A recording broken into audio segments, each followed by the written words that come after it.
네, 안녕하세요. 오늘 저희는 에스겔 25장에서 28장까지의 말씀을 보도록 하겠습니다.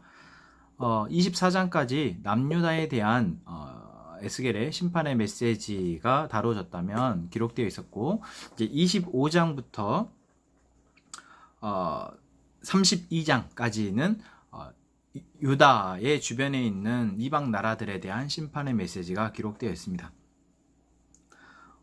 특히 이제 24장이 이제 남유다가 바벨론에 의해서 포위되어졌을 때에 대한 기록이었고, 어떤 그 기록 이후에 어떻게 보면 이방 나라들에 대한 심판의 메시지가 기록된 것으로 봤을 때, 남유다가 멸망할 그쯤에 에스겔에게 어떤 보여진 하나님의 이방 나라들에 대한 심판의 메시지이겠구나라고 짐작을 할 수 있습니다. 물론 정확한 시기가 기록되어지지 않은 장들이 있지만, 특히 이제 26장 같은 경우에 보면은 두로에 대한 심판의 메시지를 하면서 열한째라고 이야기하는 것. 다시 말하면 바벨론에 의해서 남유다가 멸망당할 때쯤 바로 이 메시지가 두로에 대한 메시지가 선포되었다라는 것을 보면 알 수 있는 것이죠. 자, 이 이방 나라에 대한 메시지의 어떤 순서는 우리가 이제 지리적으로 봤을 때 남유다가 이렇게 있으면 남유다의 동쪽 편, 그래서 암몬부터 시작을 합니다. 또 저희가 그 앞에서도 한번 암몬에 대한 메시지가 유다에 대한 심판의 메시지에 끼어서 한번 들어간 적이 있었죠. 자, 그거 기어서 그런지 바로 동쪽 암몬부터 시작해서 암몬 아래로 모압, 그리고 세일, 그리고 에돔, 그리고 블레셋, 이런 식으로 시계의 방향으로 돌아가면서 어떤 메시지가 전파되어 있고, 마지막에 애굽의 메시지가 이제 그 뒤에 나옵니다. 저희가 오늘 읽을 분량은 아니죠. 자, 그래서 25장은 암몬부터 시작해서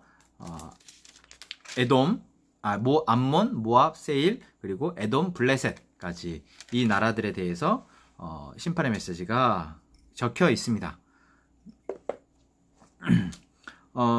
이 하나님의 백성에 대한 심판의 메시지 이후에 열방에 대한, 이방 나라들에 대한 심판의 메시지가 등장한 이유가 무엇일까요? 그게 첫 번째로 봤을 때는 하나님이 온 세상의 주관자시다라는 것을 드러내기 위함이죠. 결국 이스라엘 백성들 역시도 하나님 앞에 범죄함으로 말미암아 심판을 당하듯이, 결국 범죄한 모든 인류는 하나님 앞에 심판의 대상이다라는 것을 보여주기 위함이 첫 번째라고 본다면, 또 한 가지 이유는 이제 25장에서부터 32장까지 이방 나라들에 대한 심판의 메시지 이후에 바로 남유다의 회복의 메시지가, 이스라엘 백성들 향한 하나님의 회복의 메시지가 등장하죠.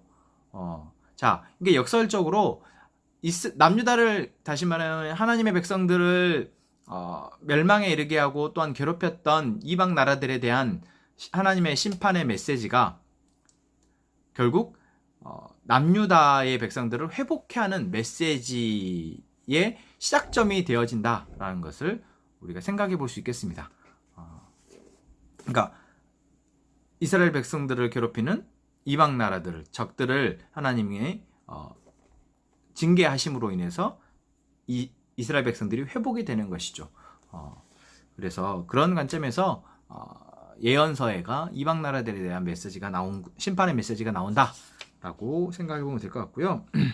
자, 먼저 25장에 나오는 암몬에 대한 심판의 메시지입니다. 자, 암몬 자손은 롯의 두 딸이 낳았던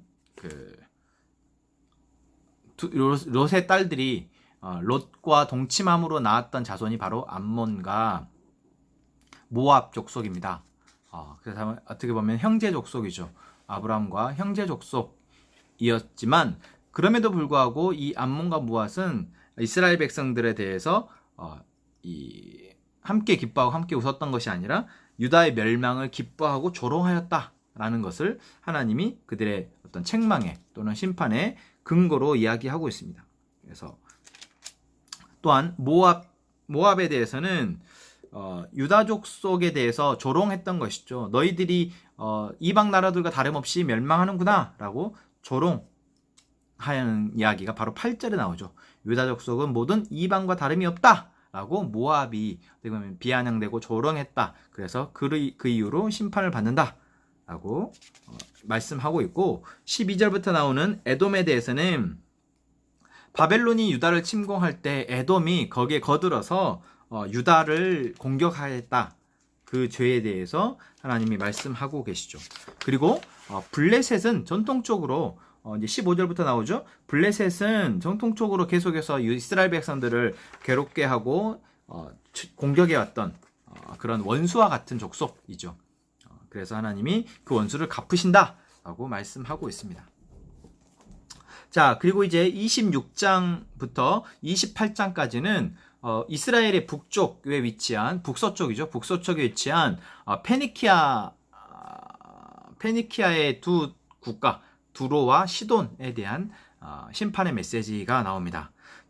꽤 길게 나오죠. 그러니까 두로와 시돈은 유명한 형제 국가인데, 그 형제 국가 중에서 두로가 좀 더 메인 국가이고 시돈은 좀 작습니다. 그래서 심판의 메시지 또한 언급되는 것이 두로가 대부분이고 시돈은 잠깐 언급되죠. 그러나 그 죄의 어떤 그 이유는, 원인은 같습니다. 죄의 모습은. 자, 두로의 심판의 결정적인 원인은 무엇이냐? 그들이 예루살렘이 멸망하는 것에 대해서 기뻐하고 그들의 죄에 대해서 지적하고 기뻐하고, 또한 하나님의 백성들이 그 쇠락함으로 말미암아 자기들이 좀 더 강대해질 수 있다는 것에 대해서 기뻐했던 그러한 죄 때문에 하나님이 심판하신다라고 말씀하고 있습니다. 자, 두로라는 나라는 해상무역으로, 두로라는 도시국가는 해상무역으로 살아가는 국가였습니다. 그리고 이스라엘이라는 나라는 그 중개무역, 그러니까 육상에서의 중개무역, 그 애굽과 유명한 강대국들 사이에 딱 있잖아요. 그래서 그 중개무역으로 또한 크게 부를 누렸던 나라가 이스라엘인데, 그러니까 해상무역과 육상 중개무역의 어떤 이 부를 나눠 가졌던 나라 중에 이스라엘이 쇠퇴하고 멸망하게 되니까 두로는 오히려 더 반대의 급부로 이익을 얻게 되는 것이죠. 그래서 너무 기뻐하였다. 그러한 죄로 인해서 두로가 심판을 받을 것이다. 그래서 어떤 그 해상 무역에 대한 이야기가 26장, 27장에 보면은 많이 나옵니다. 그리고 27장은 특히 그런 두로에 대해서 다른 나라들이 어떤 슬퍼와 함께 동일하게 슬퍼하는 애가를 지어서 부르는 이야기가 나오고 있죠. 자, 그리고 28장은 두로 왕이 받을 심판을 이야기합니다. 두로 왕, 그러니까 두로 왕의 심판에 대해서 뭐라고 말하고 있냐면 28장 2절에 네 마음이 하나님의 마음 같은 채할지라도 너는 사람이요 신이 아니거늘, 이렇게. 그러니까 두로 왕이 자기가 하나님과 같다라고 생각했다. 다시 말하면 교만하였다라고 이야기하고 있습니다. 그래서 두로의 교만함이 어떤 두로 왕의 교만함으로 좀 더 상징적으로 보여지고 있고, 그 죄로 인해서 심판받는다 라는 것이죠. 그리고 28장 20절부터는 시돈에 받을 죄의 심판의 내용을 이야기하고 있습니다. 시돈에 대해서는 특별히 어떤 죄의 이유가 등장하지는 않죠. 네. 등장하지는 않지만 괴로움은 당할 것이다 라고 이야기하고 있고, 그 가운데 이제 25절과 마지막이죠. 25절과 26절에 보면은 이스라엘이 복을 받을 것이다 라고 이야기하고 있습니다. 그러니까 어떤 이방 나라들에 대한 심판의 메시지 끝에 이스라엘이 복을 받을 것이다, 회복될 것이다 라고 메시지를 했다라는 것이 아까 제가 서두에서 얘기했던 이방 나라 심판의 메시지 두 번째 이유. 결국 이방 나라들이 쇠퇴하면은 그 반대급부로 이스라엘이 다시 회복될 수 있다. 그래서 이스라엘의 회복을 위해서 이방 나라들 또한 심판하시는 것이다 라고 또한 하나님이 말씀하시는 것으로 우리가 볼 수 있겠습니다. 네, 오늘 28장까지 함께 봤습니다.